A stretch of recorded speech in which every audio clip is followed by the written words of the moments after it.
نرگس گله کل دست پیک و بهاری چید بیتن دست پیک و بهاری که حملان بهاری چید بیتن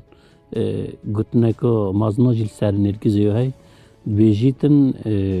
کیرات نداره نرگس نبهاره جنکامیر نیاره نرگس به زحمته چاندناوی سغبیر کرناوی یا به زحمته اگر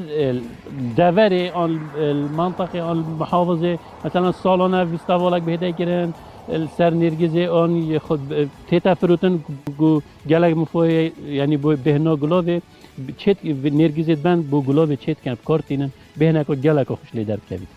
هندگی تا این دیچن مثلا دیچن چیای عرضه کی دیچن چیای دی هند یعنی دی گلک نرگز حلقینن و دی پیچ کنن و داخوزانش خلکی اوه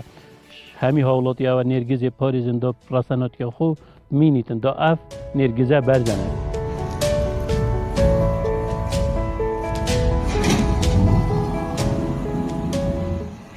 نرگس تیتا فروتن همی کس حاجت کن بس تایبت چینا جحیله جحیل گره حاجت کن خاص مروی عاشق چنکی نرگس گره کجانه نرگس منطقه ما دو جورت نرگس هایت یا مشهوره نرگس اصلی بجنی نرگس کت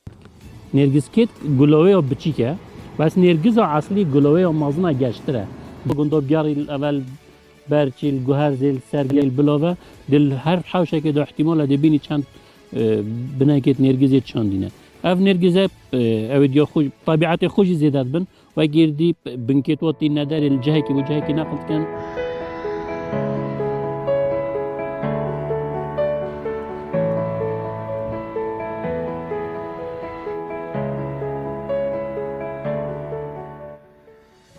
دفمه شش هفت بناکش وانا ویگاوه وی دستگیل دفمه ده هزاره که فروشی تو بچیاسی که احتمالا تو دو سه هزاره نکری یعنی